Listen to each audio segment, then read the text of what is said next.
Sofia abriu a porta de casa e encontrou o pai de pé no corredor, segurando o telemóvel como se fosse uma arma. A tela ainda mostrava a fotografia que ela enviara por engano à prima, ela e Ana de mãos dadas no mirador da Senhora do Monte, o pôr do sol tingindo o céu de laranja atrás delas. Não havia como negar. O silêncio que se seguiu foi mais violento do que qualquer grito. Tu não és minha filha, disse ele, a voz baixa, quase um sussurro, mas cada sílaba cortava como vidro. A mãe apareceu atrás, os olhos vermelhos, as mãos tremendo. Como pudeste fazer-nos isto? Depois de tudo que sacrificamos por ti? Sofia sentiu o chão desaparecer. Tentou falar, explicar que não era escolha, que era quem ela era, mas as palavras morreram na garganta. O pai avançou um passo. Sai desta casa. Agora. Não voltes. Ela saiu com a roupa do corpo, a mochila às costas e o coração em frangalhos. A rua estava fria apesar do verão lisboeta. Caminhou sem destino até os pés a levarem à casa da avó Maria, em Alfama, aquela casinha estreita de 3 andares com varanda cheia de vasos de manjericão. Bateu à porta às 2 da manhã. A avó abriu de roupão, os cabelos brancos soltos, os olhos ainda sonolentos mas imediatamente preocupados. Menina, o que aconteceu? Sofia desabou nos braços dela. Chorou como não chorava desde criança. A avó não perguntou mais nada naquela noite. Apenas a levou para dentro, fez chá de camomila e deixou-a dormir no sofá da sala, coberta com a manta de lã que cheirava a naftalina e a infância segura. Na manhã seguinte, a avó sentou-se à mesa da cozinha, as mãos cruzadas sobre a toalha de crochê. Conta-me tudo, Sofia. Sem pressa. E Sofia contou. Falou de Ana, de como se conheceram na Faculdade de Belas Artes, de como o riso dela fazia esquecer o peso do mundo, de como o primeiro beijo aconteceu numa noite de São João, entre fogueiras e música, e de como, desde então, tudo fez sentido. Contou também do medo, da vergonha que não era dela mas que lhe haviam imposto, da certeza de que a família nunca aceitaria. A avó ouviu em silêncio. Quando Sofia terminou, enxugou uma lágrima que escorria pela face enrugada. Eu sempre soube que eras diferente, filha. Não diferente de mau, diferente de bonito. E sabes? Eu também já amei uma mulher. Há muito tempo. Antes de conhecer teu avô. Chama-se Inês. Perdi-a porque a família me obrigou a casar. Nunca mais a vi. Não vou deixar que passes pelo mesmo. Sofia ergueu os olhos, surpresa. A avó sorriu com tristeza. Ficas aqui. O tempo que precisares. Esta casa é tua também. Os dias seguintes foram estranhos e doces ao mesmo tempo. Sofia telefonava a Ana todos os dias, sussurrando promessas ao ouvido enquanto a avó fingia não ouvir. Ana queria vir vê-la, mas Sofia tinha medo, medo de que os pais descobrissem, medo de que a avó se arrependesse. A avó, porém, insistia. Trá-la cá. Quero conhecer a rapariga que faz minha neta sorrir assim. Ana chegou numa tarde de sábado, nervosa, com um ramo de flores roubado do jardim público. A avó abriu a porta e abraçou-a como se já a conhecesse há anos. Bem-vinda, filha. Entra. Aqui ninguém te julga. As 3 sentaram-se na varanda minúscula. O sol batia nas pedras da calçada lá embaixo, o cheiro de sardinha assada subia das ruas. Ana contou da própria família, pais divorciados, mãe que suspeitava mas nunca perguntava, pai que vivia no Porto e mal ligava. A avó ouvia, assentia, servia mais chá. Vocês têm de ser corajosas, disse ela por fim. O mundo não muda sozinho. Mas também não podem viver escondidas para sempre. Sofia apertou a mão de Ana por baixo da mesa. Pela primeira vez em semanas, sentiu que talvez houvesse futuro. Mas o passado não desaparece assim. 2 semanas depois, o irmão mais velho, João, apareceu à porta. Alto, barba cerrada, olhar duro. Não cumprimentou a avó. Olhou apenas para Sofia. O pai quer saber se já te arrependeste. Se sim, podes voltar. Senão ele disse que é melhor assumires as consequências. Sofia sentiu o estômago revirar. Diz-lhe que não me arrependo. Nunca. João riu, seco. Então adeus, mana. Não voltes a ligar para casa. Ele virou costas e desceu as escadas sem olhar para trás. A avó fechou a porta devagar. Sofia caiu sentada no chão, as pernas fracas. Ana correu para ela, abraçou-a com força. Eu fico contigo, sussurrou. Sempre. A avó colocou a mão no ombro da neta. E eu também. Mas ouçam bem, o amor verdadeiro custa caro. Prepara-te, Sofia. Ainda não acabou. Os meses passaram como água entre os dedos. Sofia arranjou trabalho numa pequena galeria em Bairro Alto, restaurando quadros antigos. Ana trabalhava como designer gráfica em casa, usando o portátil velho da avó. As noites eram delas, conversas longas na varanda, beijos roubados na cozinha quando a avó já dormia, planos sussurrados de um futuro longe dali. A avó Maria começou a enfraquecer. Primeiro foram as dores no peito, depois a falta de ar. O médico disse coração fraco, idade avançada, nada a fazer senão repouso e remédios. Sofia recusava-se a aceitar. Passava as tardes a ler para ela, a cozinhar sopa de legumes, a pentear-lhe os cabelos brancos. Ana ajudava em silêncio, lavando louça, mudando lençóis, sendo o apoio que Sofia precisava para não desabar. Uma noite, a avó chamou as duas para junto da cama. A luz do candeeiro de mesa desenhava sombras suaves no rosto dela. Quer falar do testamento, disse, a voz fraca mas firme. Esta casa é minha. Comprei-a com o meu suor depois de teu avô morrer. Não a vou deixar para teu pai nem para teus irmãos. Fica para ti, Sofia. Mas há uma condição, tens de viver aqui. Não vender. Não abandonar. Esta casa guarda memórias. Guarda a minha história e agora a vossa. Sofia chorou. Avó, não fales assim. Ainda vais melhorar. A avó abanou a cabeça. Não minto a mim própria, filha. Promete-me. Prometo. Ana apertou a mão de Sofia. A avó sorriu, cansada. E tu, Ana, cuida dela. Ela é teimosa, mas tem coração grande. Ana assentiu, os olhos brilhando. Sempre Dona Maria. 2 semanas depois, numa madrugada chuvosa de outubro, a avó Maria morreu enquanto dormia. Sofia acordou com o silêncio estranho da casa. Correu para o quarto. A avó estava deitada de lado, o rosto sereno, como se tivesse partido num sonho bom. Sofia gritou. Ana acordou sobressaltada, correu para ela, abraçou enquanto ela soluçava contra o peito. O funeral foi pequeno. Apenas vizinhos, alguns amigos antigos, Sofia e Ana de mãos dadas, sem esconder. O pai e os irmãos não apareceram. Sofia sentiu alívio e raiva ao mesmo tempo. Dias depois, o advogado ligou. Leu o testamento. A casa era mesmo de Sofia. Os bens restantes, poupanças modestas, algumas joias, também. O pai contestou imediatamente. Alegou incapacidade mental da avó, influência indevida. Mandou carta registada, devolve o que não te pertence. Não queremos escândalo. Sofia rasgou a carta. Ana encontrou-a assentada na varanda, olhando o Tejo ao longe. Eles não param, pois não? Não, respondeu Sofia. Mas eu também não. Começaram a receber telefonemas anónimos. Vozes distorcidas. Saiam dessa casa. Não é vosso lugar.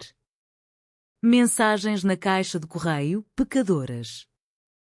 Uma noite, alguém atirou uma pedra à janela da sala. O vidro partiu-se em 1000 pedaços. Sofia e Ana acordaram sobressaltadas. Passaram a noite acordadas, abraçadas, ouvindo os sons da rua. Sofia decidiu enfrentar.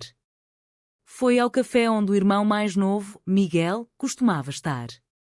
Sentou-se à frente dele. Para com isto, disse ela. A avó quis assim. Respeita a vontade dela. Miguel olhou-a com desprezo. A avó estava velha. Confusa. Tu aproveitaste-te. E agora vives aqui com ela. Achas que a vizinhança não fala? Achas que o pai aguenta a vergonha?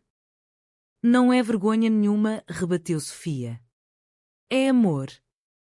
Ele riu. Amor? Isso é doença. E vais pagar caro. Sofia saiu do café com as mãos a tremer. Quando chegou a casa, Ana estava à porta, pálida. Alguém escreveu na parede da entrada. Lésbicas fora. Sofia sentiu um frio percorrer-lhe a espinha. Pela primeira vez, teve medo de verdade. O inverno chegou com chuva incessante. A casa parecia mais pequena, mais fria. Sofia e Ana tentavam manter a rotina, trabalho, jantar, filmes antigos na televisão, mas o medo estava sempre presente. Todas as noites verificavam as fechaduras 2 vezes. Sofia começou a ter insônias. Ana acordava com ela, fazia chá, ficava acordada até Sofia adormecer de novo.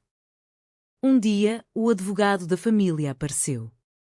Homem de fato cinzento, pasta de cabedal. Entregou uma intimação. O pai pedia a anulação do testamento. Alegava coação moral. Marcava a audiência para março. Sofia leu o papel com as mãos a tremer. Eles querem tirar-me tudo. Ana abraçou-a por trás. Não vão conseguir. Temos provas. A avó estava lúcida. Os vizinhos viram. Mas os vizinhos começaram a afastar-se. Alguns deixavam de cumprimentar. Outros sussurravam quando passavam. Uma senhora idosa, que antes trazia bolos, agora virava a cara. Sofia sentia-se como uma intrusa na própria casa. Ana sugeriu mudarem-se. Podemos arrendar um apartamento pequeno. Começar de novo. Sofia abanou a cabeça. Prometi à avó. Não vou fugir. A tensão crescia. Discutiam por coisas pequenas. Uma noite, Ana explodiu. Não aguento mais viver assim, Sofia. Com medo de abrir a porta, medo de receber uma carta, medo de que te aconteça alguma coisa. Eu amo-te, mas isto está a destruir-nos. Sofia ficou em silêncio. Depois respondeu, baixa, se quiseres ir embora, eu compreendo. Ana chorou. Não quero ir embora. Quero que isto acabe. Abraçaram-se.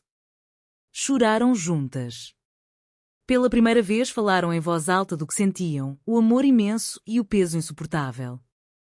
Dias depois, João apareceu outra vez. Desta vez sozinho. Tocou à campainha. Sofia abriu a porta com cautela. Vim falar, disse ele. Sem ameaças. Entraram para a sala. Ana ficou na cozinha, ouvindo. O pai está doente, começou João. O coração. O stress. Ele diz que, se não resolvermos isto, não dura muito. Sofia sentiu uma pontada. Apesar de tudo, ainda amava o pai. O que ele quer? Que vendas a casa. Divides o dinheiro com a família. E que desapareças. Vás para longe. Sem escândalo. Sofia riu, amarga. E eu? O que ganho eu? Paz, respondeu ele. E talvez um dia ele te perdoe. Sofia olhou nos olhos. Diz ao pai que não vendo. Esta casa é minha. E Ana fica comigo. João levantou-se. Vais arrepender-te. Quando ele saiu, Sofia fechou a porta e encostou-se a ela.